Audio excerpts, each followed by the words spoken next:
After the director, my wife, gave my role to a newcomer, I kicked her out of the company. The script I spent 3 years meticulously crafting was given by my wife to a new male actor she'd just signed. Ethan Shaw posted his official character reveal photo online, embarking on a new role. Thank you to the director for her trust and the fans for their love.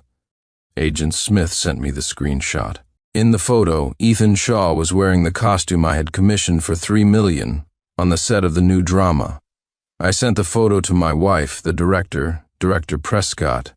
What is the meaning of this? Who gave you permission to recast my script and start filming early? The noisy sounds of the set came through the phone. Victoria's tone was dismissive, honey. It's just a script. You have plenty of resources. You're not short this one. Within half an hour, issue a statement clarifying the production halt. And tell this actor to get lost. Victoria read the message, but didn't reply. Instead, she started live streaming the new drama's kickoff ceremony online. Since someone refuses to listen to reason, don't blame me for being ruthless. 10 minutes later, I kicked Victoria out of the company, and all her projects were forced to halt.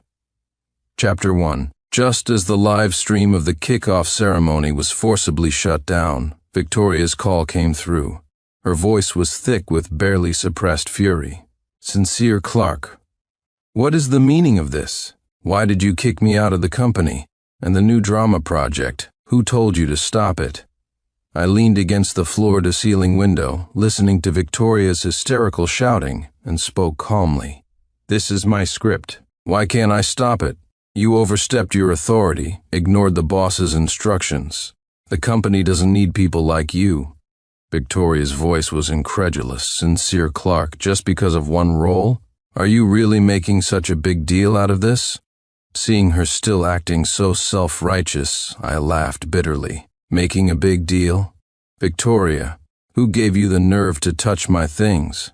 Giving my stuff away to fawn over another man? You're quite generous, aren't you, in 3 years of marriage? This was the first time I had spoken to her in such an ice-cold tone. Victoria seemed to finally regain a shred of composure from her anger. After a few seconds of silence, her voice softened noticeably. Sincere, did you misunderstand something? Ethan and I have nothing going on. I just saw he has good acting skills and this role happened to suit him. I didn't know you cared so much about this script. It's my fault. I shouldn't have recast and started filming without discussing it with you. If you're not happy, I'll issue a statement later clarifying that you are still the male lead for this drama.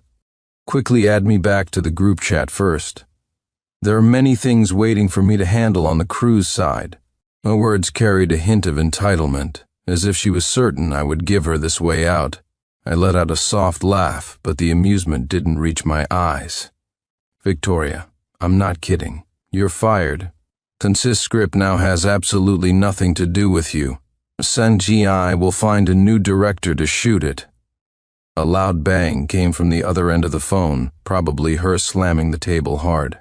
Sincere Clark, you can't do this. I've been preparing for this drama for 3 years. When you can't, and given your current state, I think you need to take a break. I didn't wait for her to finish, interrupting her and hanging up the phone directly. My phone immediately started vibrating wildly. Calls and texts from Victoria poured in. I simply turned it off and tossed it aside. When I first met Victoria, she was still a directing student at the Film Academy. In her senior year, she sought funding for her new film everywhere, only to be repeatedly rejected. I saw her past works online and discovered she not only had astonishing talent but also a unique understanding of cinematic language. I recognized her potential, chose to help build her a platform, injected capital, and poured resources into her career. In 5 years, she went from obscurity to becoming a top-tier director in the industry. After gaining fame, she created a new drama specifically for me, extending an olive branch. I spent 5 years proving you didn't make a mistake. This script took me 5 years to write for you. I want to invite you to be my male lead. I admired people who were ambitious and confident like her, and I had seen her hard work over the years. So I accepted the script she offered and starred in her new drama. After the drama became a huge hit, she confessed her feelings for me, promising to write scripts for me for a lifetime, making me her eternal male lead. Regarding feelings, my sentiment towards her was more admiration, but under her intense pursuit, I developed feelings and eventually chose to be with her. After marriage, our relationship gradually settled, evolving from lovers to family. I once thought we would always respect each other, achieve success together, and become a model couple in the industry. But now, she did something so outrageous for an unknown young actor. 3 years of marriage, and we faced our first relationship crisis. While I wasn't one to get bogged down by sentimentality, I absolutely would not tolerate betrayal in a marriage. Chapter 2. I called the company, instructing them to immediately find a new director to take over the drama project. After dealing with these matters, I lost the mood for any more leisure. After a quick farewell to my parents, I cut my trip short and flew straight back home. Stepping onto the set, the noisy bustle made me frown. Logically, since I had clearly ordered a work stoppage and director change, it should have been deserted here. However, the scene before me told me someone wasn't taking my words seriously. With just one glance, I saw Victoria. She was half kneeling in front of Ethan Shaw, carefully adjusting the collar of his costume, her expression focused and gentle. It was a look she rarely showed at work after becoming famous. Yet, it was the very look that had initially captivated me. Someone sharp-eyed spotted me and whispered, "I'm Mr. Clark." The set instantly fell silent. Victoria looked up, the softness on her face quickly retracting the moment she saw me. Ethan Shaw, however, reacted quickly. The smile on his face stiffened only for a moment before he immediately greeted me with a smile. "Good morning, Mr. Clark. I heard you were traveling with your parents. Why are you back so soon?" I didn't bother looking at him, my gaze sweeping past him to land directly on Victoria's face. "Clear out the unauthorized personnel.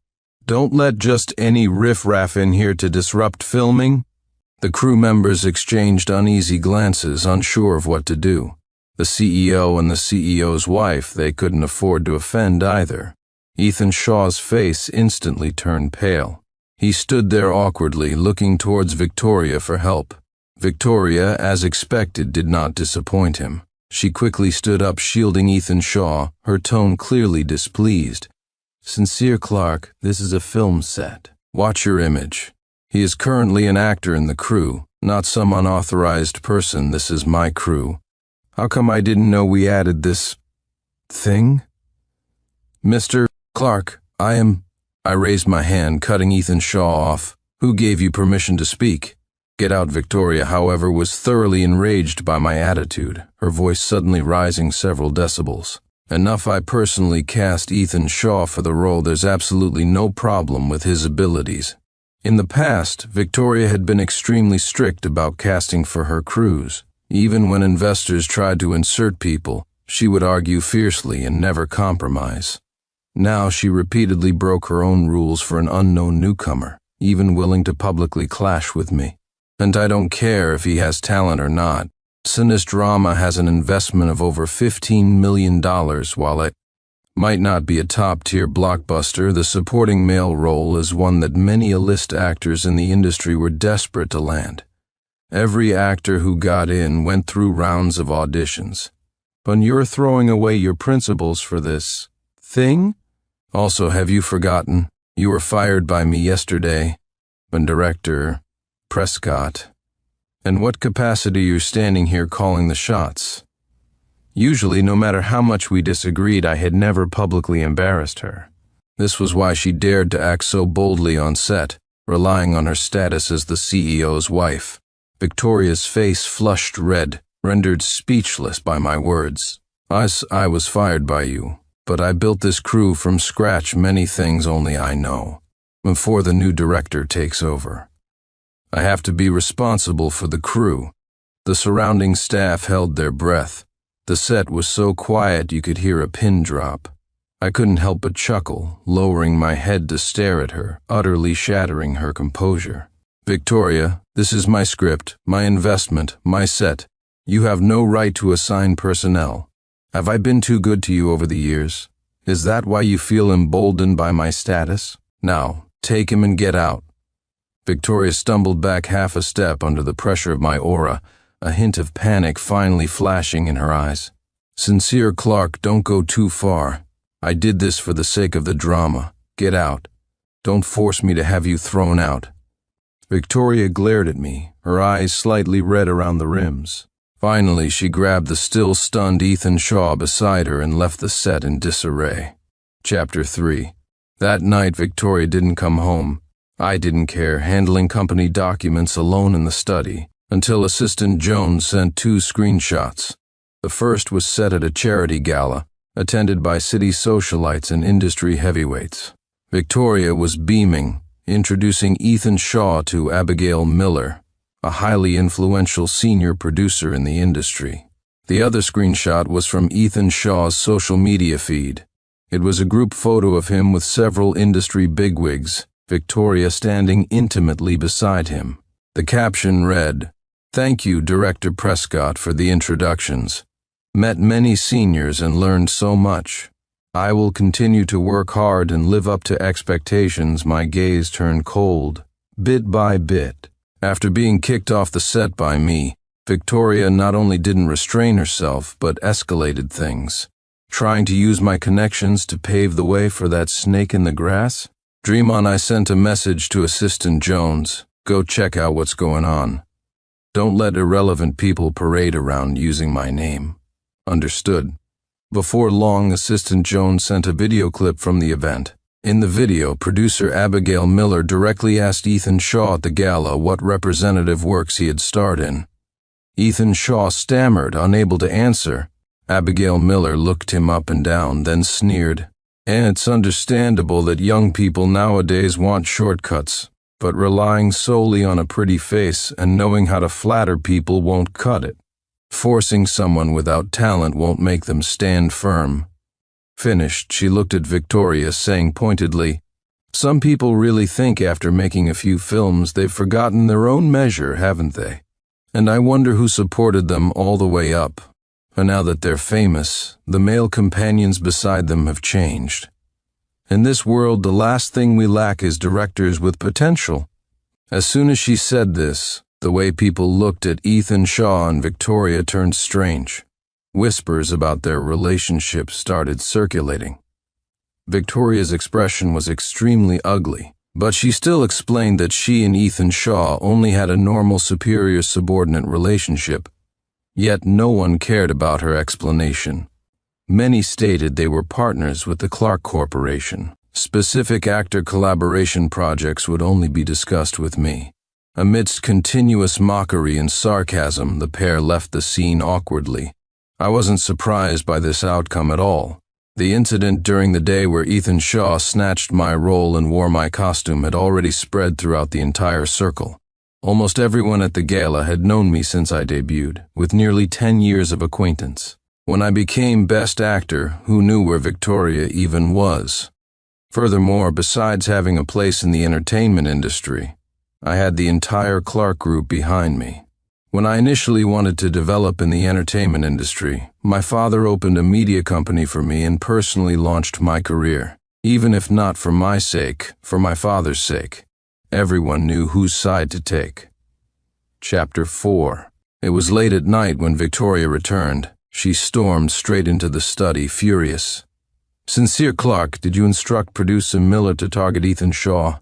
I put down the document in my hand and looked up calmly. She continued relentlessly, "We already withdrew from the crew. Aren't you satisfied yet? How long are you going to bully him?" Watching her impotent rage, I curled my lip into a smile that didn't reach my eyes. "Victoria, on what grounds do you say I did it? You yourself took the invitation that should have been mine, using that occasion to pull resources for him. I haven't even called you out on that, and you're the one accusing me first? Playing the victim? Let me remind you, people in this circle are not fools. They know exactly what you two have been up to. Search your conscience. Is it others targeting you, or is it your own problem?" Victoria was choked speechless by my words, her chest heaving violently. She could only point at me, speaking out of shame and anger. I slapped her hand away, sneering coldly. Me what? Don't you forget how you promised me? To write scripts only for me, for a lifetime, scripts just for me. You walk in the door, without a single word of explanation, and unleash your anger and accusations on me. Victoria, do you even consider me your husband? Under my barrage of questions, Victoria remained silent for a long time, then spoke with difficulty. I just saw his potential, and he's hardworking and motivated, so I wanted to give him a hand. My relationship with him is completely innocent. I looked at her, filled with disappointment. Innocent? Victoria, for him, you not only directly tampered with my script, ignored my warnings, but even clashed with me publicly. Is that what you call innocent? He has potential? There are plenty of male actors with potential in this world. Are you going to help each one like this? No matter how much potential he has, he's just a newcomer. You're pushing him to the top in one go right now. Are you helping him or ruining him? Let's not even talk about whether a newcomer like him has the acting skills to support this S-level major production. Even if he could, that's still my property. I spent 3 years constantly polishing and revising this script. Didn't you see my effort? Why does your casual assumption negate all my hard work and allow you to act unilaterally? Why did you pick this particular project? He's an actor, I'm an actor too. I also need good scripts. Why could you ignore my feelings to help someone else? Victoria, have you shown me, your husband, the minimum respect? Do you really love me? Victoria was silent for a long time, the tension around her gradually dissipating.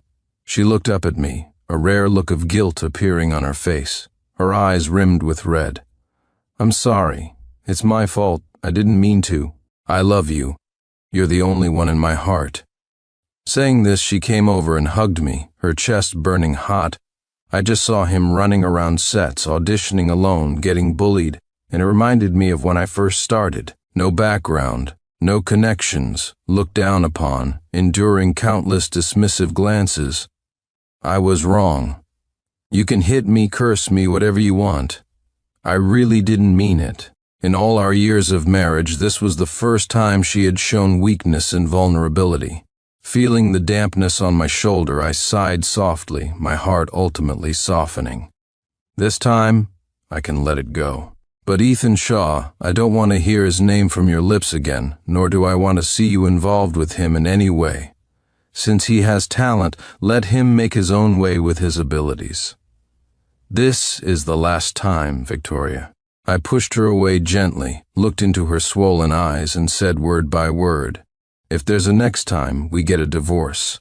I will never allow my partner to betray me. Perhaps out of fear, her whole body trembled. Her eyes were red-rimmed, her voice choked. Okay, I will never divorce you. She held me tightly in her arms, with enough force to merge me into her body. Chapter 5. To prove her determination, she deleted all of Ethan Shaw's contact information in front of me. She handed him over to another agent in the company. After she spent a week at home playing the role of a housewife, I reconsidered and decided to let her direct the new drama after all, because I knew she had poured as much effort into this script as I had. We both threw ourselves back into the preparatory work for the script. Our relationship also eased considerably. I didn't deliberately try to suppress Ethan Shaw. A minor character wasn't worth wasting too much of my energy on. But people in this circle are shrewd. Some things, even if I didn't explicitly state my position, they would do spontaneously. Coupled with the withdrawal of Victoria's resource allocation, Ethan Shaw found it impossible to get anywhere in the industry and gradually faded from view. I refocused all my energy on the filming of the new drama. Several months later, filming for the new drama wrapped up. The wrap party and media press conference were scheduled at a 5-star hotel. As the core creators, Victoria and I were naturally expected to attend together. But just as I was about to enter the venue with Victoria, her phone suddenly rang. It was an unknown number. She frowned and declined the call, but the person on the other end was persistent, calling again and again. After being hung up on more than 10 times, just as she was about to block the number. That number sent a text message with a photo. Victoria's face darkened as she opened it. The next second, her expression changed drastically. "I have an urgent matter to attend to. I need to leave for a moment. You go in first." Before I could ask further, she had quickly disappeared around the corner of the hallway. After Victoria left, I had no choice but to face the press conference alone. I stood alone, facing countless cameras below the stage, forcing myself to answer various questions about the film. Just as I was eloquently discussing interesting interactions with the director during filming, a sudden commotion erupted below the stage among the reporters. An entertainment reporter in the front row held up his phone high, rushing to ask, "Mr. Clark, just now, your wife posted on Weibo strongly supporting actor Ethan Shaw and accusing someone of malicious suppression. What are your thoughts on this? And is her sudden departure also related to this matter?" One stone stirred 1,000 waves. All cameras instantly focused on me, the flashing lights hurting my eyes. "Clark, it's rumored that Ethan Shaw was not only shelved by the company but also driven to suicide. Is this true? And Mr. Clark, does your company engage in mistreatment or exploitation of artists?" And Mr. Clark, have there been problems in your relationship with Director Prescott? My ears were filled with a clamor of questions. Confused, I could only hastily conclude the press conference. Backstage, I took out my phone and saw that Victoria had used her official account to issue a statement. "Effective immediately, I will withdraw from all business related to the Clark Group and establish my own independent personal studio." In the statement, she went on at length, condemning the company's exploitation and persecution of Ethan Shaw. She detailed Ethan Shaw's hardships and talent, her words filled with heartache for him and an unwavering defense. She claimed she couldn't bear to let an outstanding young actor fall like this. Therefore, she decided to use all her resources to fully promote Ethan Shaw. And Ethan Shaw, the center of the public opinion storm, also forwarded the post, adding, "After the storm, there will always be a rainbow. With you by my side, no matter how rugged the road ahead, I will strive forward." Below the post, he attached a photo of himself and Victoria. Seeing this, and the comment section below instantly exploding, I felt a chill rise from the bottom of my heart. The masterpiece I had meticulously prepared for 3 full years, just as it was finally completed and about to be released, was pushed into the eye of the storm in this manner by the wife I had personally elevated, all for another man.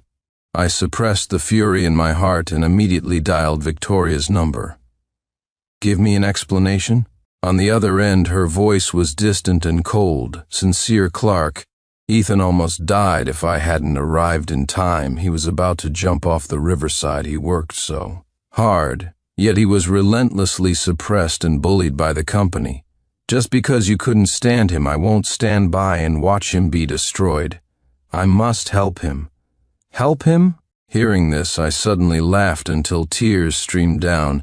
"Your way of helping him is to push me to my death. Is that it?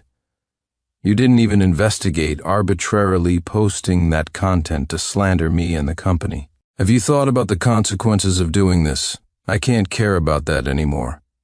You were the one abusing your power. First you ruined him. I have to protect him." She hung up the phone, listening to the dial tone, the last bit of warmth in my chest completely extinguished. The phone was violently smashed onto the floor, the screen instantly shattering. Our wedding photo, showing us in formal attire on the screen protector, also broke into pieces. "Fine, very good. Victoria, for a newcomer, you didn't hesitate to slander and frame me, pushing me towards ruin.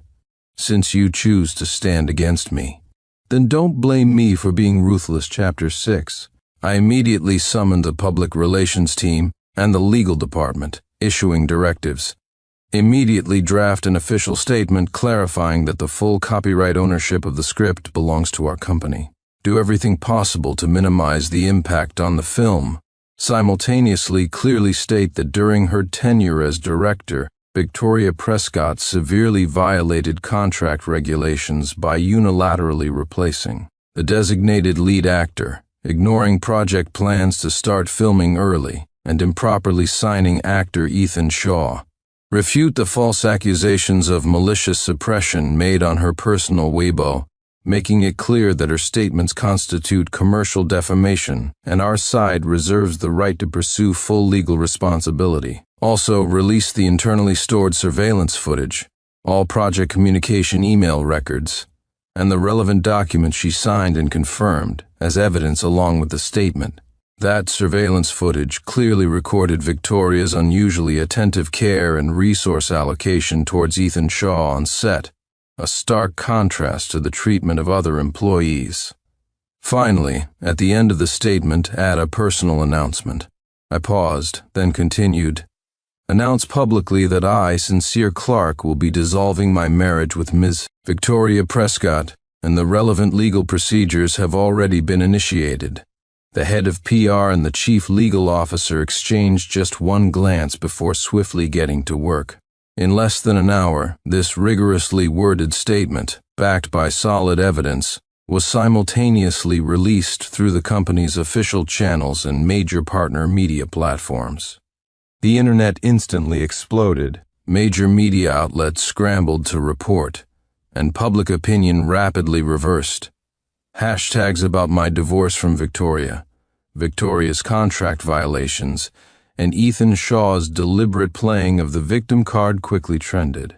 Netizens who were previously sympathizing with Ethan Shaw's suppression and strongly supporting Victoria immediately turned their guns after seeing the surveillance video and black and white evidence. Many flooded Victoria's newly established studio's page with curses, using all sorts of vile and unspeakable language. My phone rang. It was my parents, calling from overseas. On the other end, my father didn't launch into accusations or probe into the details of the event. Sincere, the family already knows about the situation. Do whatever you need to do. You just need to remember, the Clark family will always be your backing. My mother added a few words beside him, concerned about my well-being and mood, asking if they needed to leverage some connections. I managed a slight smile. Dad, Mom, don't worry. I can handle this small matter myself. Hanging up my parents' call, a wave of warmth flowed through my heart. In this world, some things will never betray you. Not long after, another call came in. It was Victoria's parents. As soon as the call connected, Mrs. Prescott's tearful voice came through. Sincere, couples always fight. They fight and make up. Victoria was just momentarily confused. Don't hold it against her. It's not worth getting divorced over. I interrupted her, my tone calm but resolute. Auntie Eleanor, she wasn't momentarily confused. For that Ethan Shaw, she abandoned even basic principles. She chose to stand against me, handed a knife to outsiders, and personally stabbed me. Her affection for Ethan Shaw crossed my bottom line. It's impossible between us. After saying this, I hung up the phone directly. Just then, Victoria burst into my office. Sincere Clark, what is the meaning of this? Just because of this minor work issue you want to divorce me? Chapter 7. Victoria's eyes were red-rimmed, her hand still tightly gripping her phone, clearly having seen the statement. I looked at her with cold indifference. You know better than anyone what this is really about. I gave you a chance. I explicitly told you that was the last time. But what did you do? For that Ethan Shaw, you trampled on my trust and stabbed me viciously. I took out the divorce papers I had already prepared from the drawer and threw them in front of her. I, Sincere Clark, never give second chances. There's nothing more to say. Sign it. Victoria stared at the divorce papers, the anger on her face gradually replaced by panic and disbelief. She violently snatched the divorce papers from the desk and tore them into shreds. I won't sign divorces in child's play, Sincere Clark. Stop acting like a spoiled rich kid. How about this? You retract the divorce statement now, and we both calm down and talk later. Seeing her like this, I only felt the irony. There's no such thing as having your cake and eating it too in this world. Since she made her choice, she had to bear the consequences. I spoke coldly. I will not retract the divorce statement, and there's no possibility between us anymore.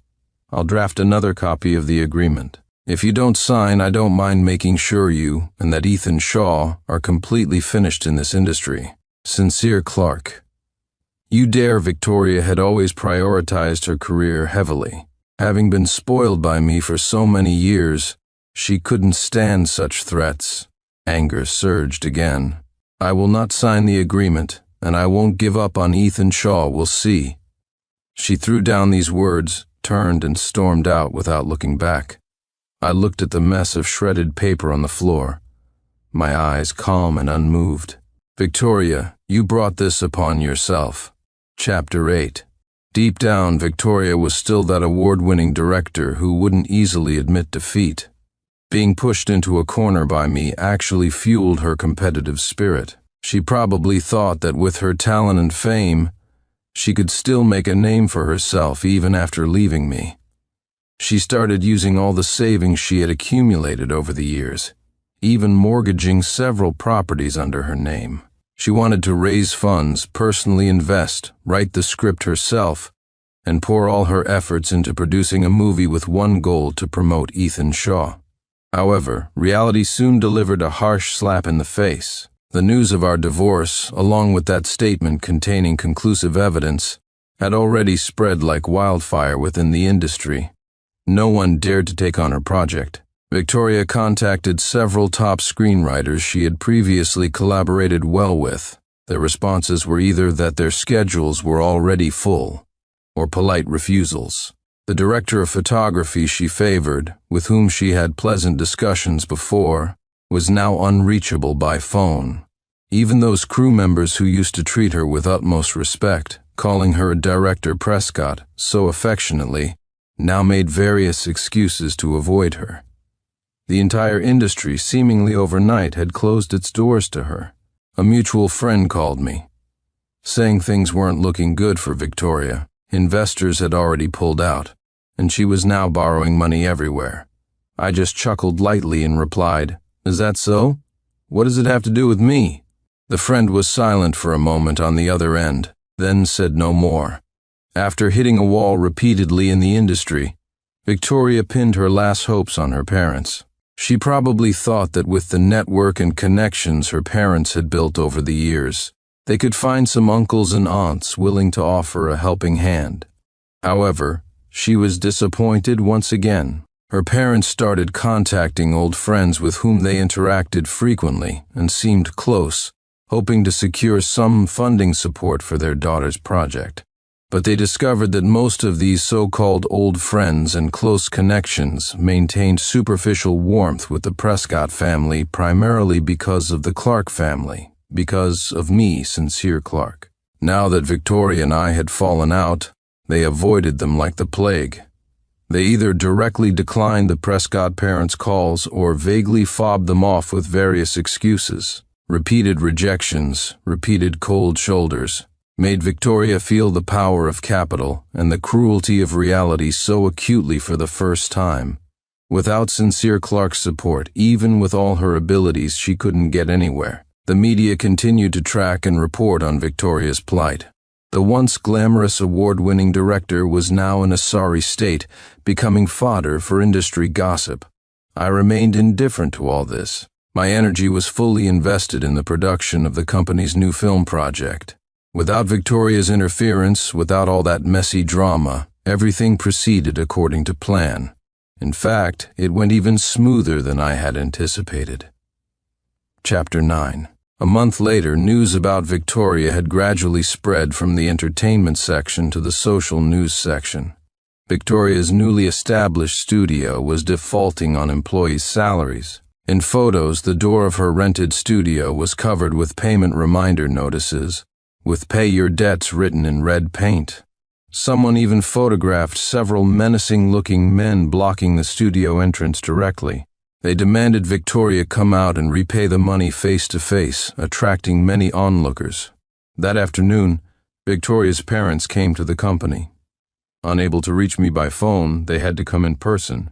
In just 1 month, Mr. Prescott's hair had turned mostly white, his back slightly stooped, and Mrs. Prescott's eyes were deeply sunken, looking utterly haggard. This time, they didn't mention the long-standing friendship between the two families, nor did they talk about marital reconciliation. They just kept pleading for me to spare Victoria. Sincere, Uncle Arthur and Auntie Eleanor are begging you. We know it was Victoria who wronged you. She made mistakes, and reaching this point today is her own doing. Just for the sake of her having been married to you after all, please be lenient. Leave her a way out.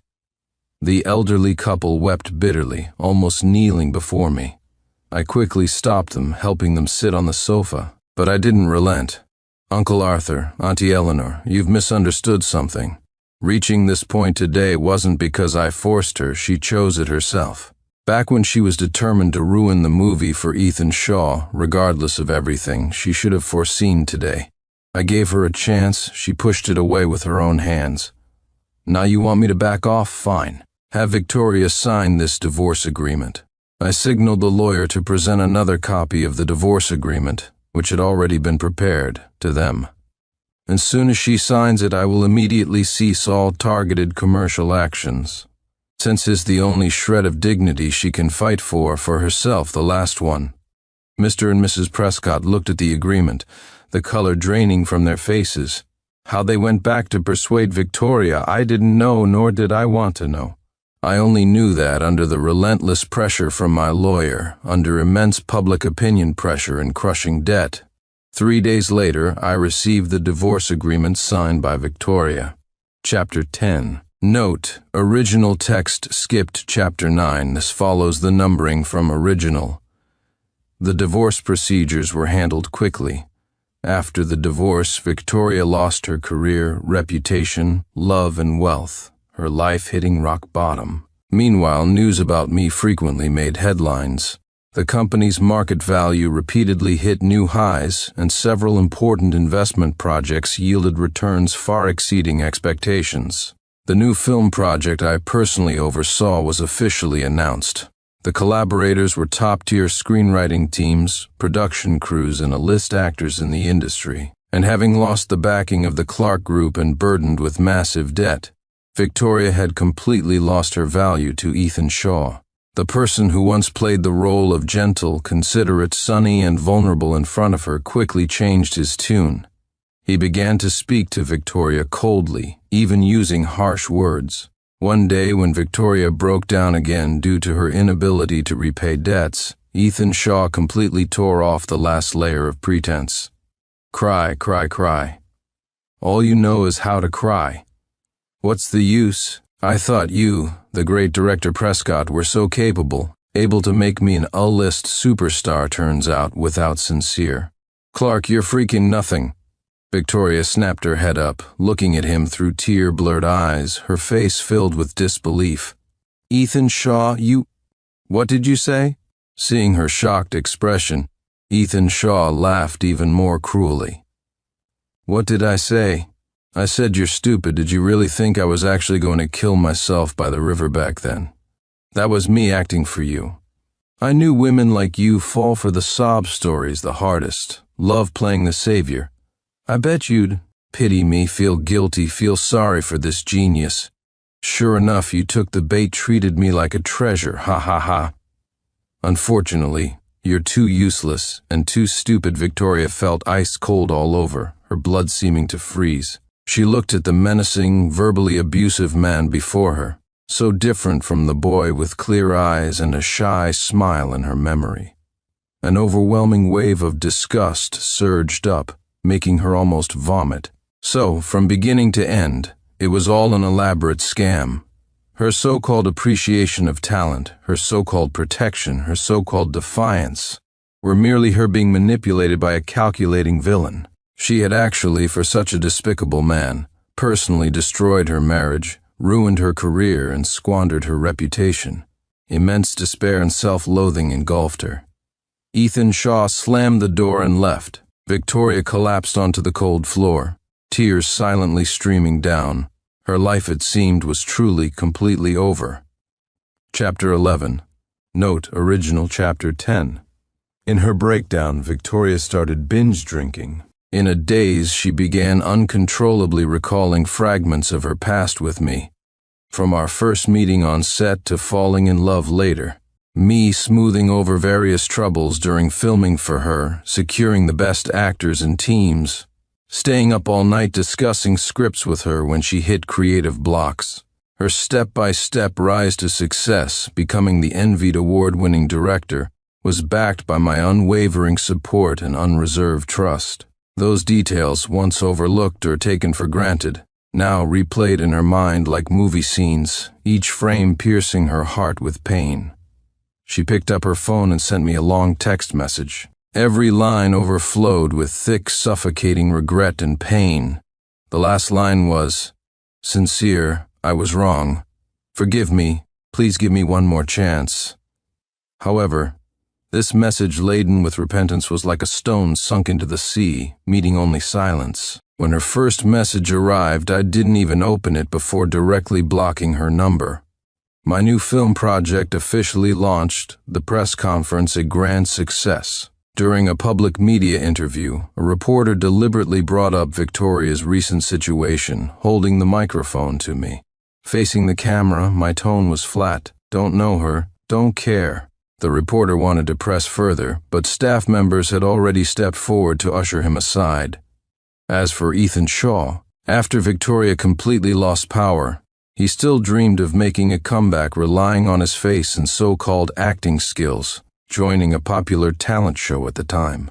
But he was successively exposed for past misdeeds, deceiving fans' emotions, having a messy private life, and faking his academic qualifications. Even more damning revelations surfaced. He had exploited the affections of several wealthy older women to swindle large sums of money. One victim even produced transfer records and chat screenshots, making a public, named report. Overnight, Ethan Shaw became a public pariah. To mitigate risks, the show's production team persuaded him to withdraw overnight, and all promotional materials related to him were removed. Just like that, he completely vanished from the public eye. Later, sporadic rumors about him surfaced. It was said he developed a gambling addiction, lost all his money, and incurred astronomical gambling debts. Debt collectors came knocking, employing ruthless methods, directly breaking one of his legs. Someone saw a beggar limping in a corner of the city, rummaging through trash cans for food, who vaguely resembled Ethan Shaw. You reap what you sow. Chapter 12. Note: Original Chapter 11. 2 years later, under my leadership, Clark Pictures further expanded its territory. Several films I invested in and produced achieved both box office success and critical acclaim. TV dramas repeatedly broke viewership records, and the company's market value multiplied several times over. I became a truly influential heavyweight in the industry, and by my side there was a new partner. At a charity gala, my wife Sophia and I attended as important guests. On the way to the banquet hall, I inadvertently glimpsed a figure in a waitress uniform, struggling to push a catering trolley. The face vaguely resembled Victoria's, but it had long been ravaged by life's hardships, losing its former radiance, her eyes dull and lifeless. She saw me too. The moment our eyes met, her body froze abruptly, the trolley in her hands almost slipping, her expression complex. I merely swept my gaze over her calmly, as if looking at a complete stranger. Then, taking my wife's arm, I walked straight into the banquet hall. Victoria watched my disappearing back behind the door, finally lowered her head, tears dripping onto the floor, filled with endless regret.